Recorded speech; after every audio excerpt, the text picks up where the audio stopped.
صاحب اتنے سارے نکے جائے سن نا تیار کیتا گیا نا بابا جی نو کہ اس کانے دا مقابلہ کرنا ہے دجال دا. اتنے سارے جدو انگا پڑھن گئے نا اتنے ایک قصیدہ غوثیہ دا عامل سی بڑھا بابا مسیتی آ کے لوگوں کو اپنے پیری فقیری جھاڑدا سی. جدو مسیتی آندا سی پوری مسجد کھڑی ہو جاندی. پیر میر علی شاہ صاحب جی اتنے سارے سن مسجد نماز پڑھن گئے. وہ بابا آیا قصیدہ غوثیہ دا عامل, ساری مسجد کھڑی ہو گئی, پیر صاحب بیٹھے رہے. او بابا جل بج گیا, انہیں پیری فقیری کوئی فرق آ گیا. انہیں کہا منڈیا تو نہ کھڑا ہویا, میں پڑھا قصیدہ غوثیہ. تو پیر میرے علی شاہ صاحب گل کے کی تھی. آپ نے فرمایا تو قصیدہ غوثیہ پڑھ, میں قصیدے والے نو بلانا.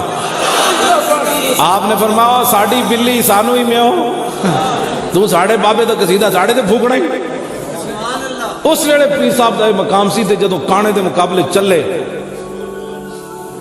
گولڑے شریف 118 صفحے دے گل موجود ہے. پیر میرے علی شاہ صاحب ملفوظات میری اچ جدو آپ گولڑے شریف چلن لگے تے مریدہ نے کہا حضور اے مولویاں دا کام ہے, تسی فقیر آدمی ہو گولڑے شریف بیٹھو, اے مناظرے مبالغے تے مولویاں دے کام. تو پیر میرے علی شاہ صاحب تاریخی گل کی تھی. آپ نے فرمایا ہم سے ایسی بغیرت فقیری نہیں ہو سکتی کہ حضور کی ختم نبوت کا منکر لاہور میں للکارتا رہے اور میرے علی شاہ گولڑے میں بیٹھا رہے. آج مرزائیوں کو بھی پروٹوکول دیا جا رہا ہے, مرزائیوں کو بھی, اور جو ختم نبوت پر کتاب میں ہیں ان کو بھی فرقہ واریت میں لایا جا رہا ہے. بچوں انج نہیں ہونا, بدلے گا زمانہ لاکھ مگر قرآن نہیں بدلا جائے گا. اے قول محمد قول خدا فرمان نہیں بدلا جائے گا. حضور دی عزت اور ناموس واسطے آئے, کانے دے مقابلے چاہے. کئی ساڑھے تقریر کرتے ہیں مرزا صاحب نے کی تھی. میں کہا صاحب ہے کہ یک دا پتر ہے.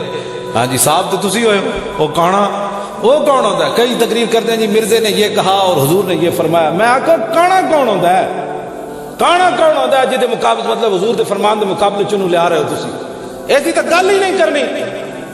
حضرت حبیب بن زید جدو گرفتار کیتا نا مسلمہ کذاب نے, تے انہیں پوچھا, انہیں کہا تشہد انی رسول اللہ, تو گواہی دینا کہ میں اللہ دا رسول ہوں. آپ نے فرمایا انا اسمع ما اسمع, کی بھونکیا ہی میں تے سنے ہی کوئی نہیں.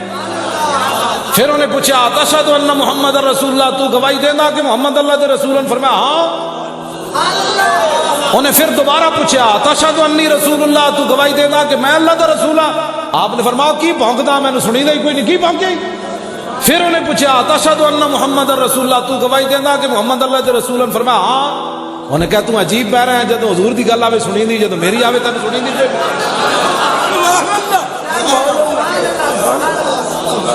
تیسری باری انہیں پھر پوچھا, تیسری باری آپ نے وہی جواب دیتا بھائی نہ بھونک کی بھونکدا.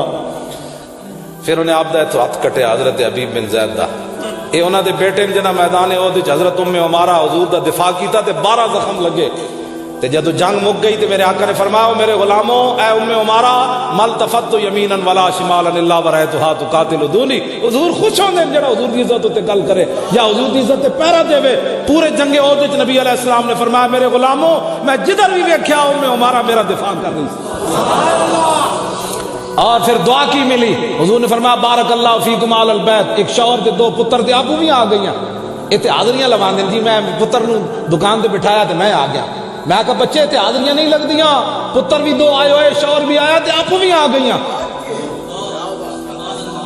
ہاں جی اتنے آج ناموس رسالت تے حاضریاں نہیں لگ دیاں, اتنے دینی پوندی حاضری. ہاں سارے بچے سمیت دینی پوندی, شوہراں سمیت دینی پوندی اتنے حاضری.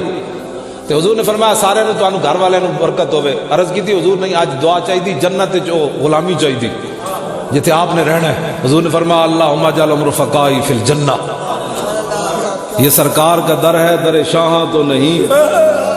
جو مانگ لیا اور بھی کچھ مانگ.